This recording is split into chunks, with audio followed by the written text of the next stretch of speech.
আসন্ন এডিসি নির্বাচন এবং ধর্মনগর উপনির্বাচনকে কেন্দ্র করে রাজ্য রাজনীতিতে উত্তাপ বাড়ছে। শনিবার আগরতলার প্রদেশ কংগ্রেস সদর দপ্তরে আয়োজিত এক উচ্চ পর্যায়ের বৈঠকে দলের রণকৌশল ও প্রার্থী তালিকা নিয়ে বিস্তারিত আলোচনা হয়েছে।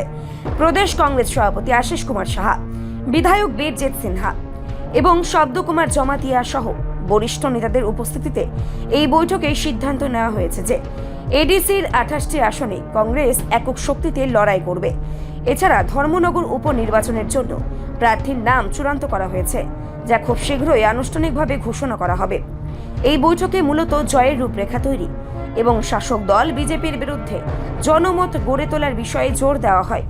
সাংবাদিকদের মুখোমুখি হয়ে আশিস কুমার সাহা সিপিআইএম এর কঠোর সমালোচনা করে বলেন, বামফ্রন্ট উদ্দেশ্য প্রণোদিতভাবে আগেভাগে প্রার্থী ঘোষণা করেছে যাতে পরোক্ষভাবে বিজেপি সুবিধা পায়। সিপিআইএম নেতা জিতেন চৌধুরীর মন্তব্যের পাল্টা জবাবে তিনি চ্যালেঞ্জ ছুড়ে দিয়ে বলেন, পাহাড়ের নির্বাচনে ফলাফলই বলে দেবে কার জনভীতি কতটা শক্তিশালী।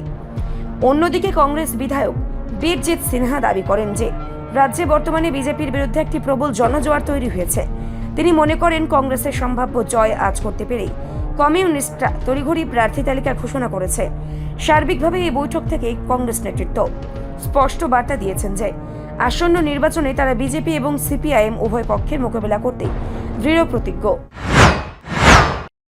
প্রস্তুতি সভা এবং আজকের এই নির্বাচনে প্রস্তুতি সভার মধ্য দিয়ে আগামী নির্বাচনে সম্ভাব্য প্রার্থী সহ আমাদের দলীয় যে নির্বাচনী রূপরেখা এটা আমরা তৈরি করতে যাচ্ছি। সমস্ত কংগ্রেস দলের সিনিয়র নেতৃত্ব, আমাদের জেলা কংগ্রেস সভাপতি, ব্লক সভাপতি, আদিবাসী কংগ্রেস নেতৃত্ব, আদিবাসী জেলা ব্লকের নেতৃবৃন্দরা এখানে উপস্থিত হয়েছেন। তাদের সকলের সমষ্টিগত যে লড়াই, এই লড়াইয়ের জন্য আজকে সংকল্প গ্রহণ করে আমরা আগামী দিন যথাসময়ে আমাদের 28টা আসনেই আমরা প্রতিদ্বন্দ্বিতায় যাচ্ছি, এটা আমরা ঘোষণা করছি।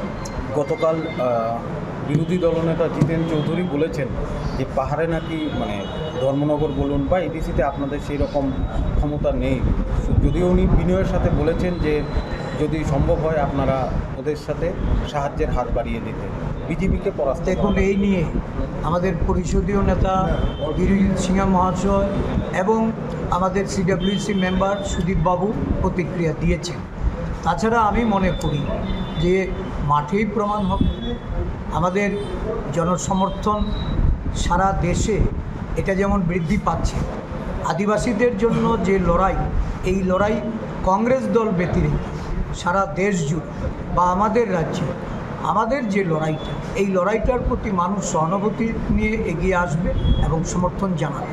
আমরা দল হিসাবে আমাদের একটাই লক্ষ্য থাকবে যে এই রাজ্যে বিজেপিকে পরাস্ত করার জন্য আমাদের অতীতের যে আমাদের যে স্যাক্রিফাইস বা ভবিষ্যৎ লড়াইও জনগণ যেন এটা বিচার করেন এবং জনগণের উপরে অন্তত ছেড়ে। আচ্ছা, আরেকটা সে বিষয় তো খুব চর্চায় চলছে যে আপনারা হয়তোবা দেখতে পাচ্ছেন যে সংবাদ মাধ্যমে যে বিজেপির সাথে মথার লড়াই, মথার সাথে বিজেপির লড়াই।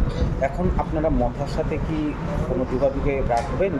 মথার সাথে কি অ্যালায়েন্সে গিয়ে আমরা 28টা আসনে লড়াইয়ের প্রস্তুতি নিচ্ছি।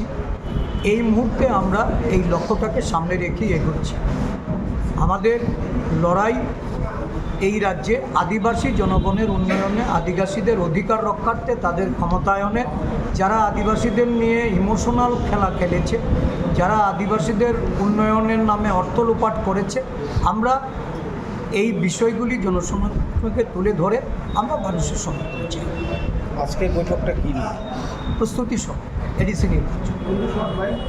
ঠিক আছে, প্রার্থী তালিকা এমনিতে ধর্মনগরের কি খুব শীঘ্রই আমরা এগুলি নিয়ে আপনাদের জানাবো। রিপোর্ট সংবাদ প্রতীক্ষা।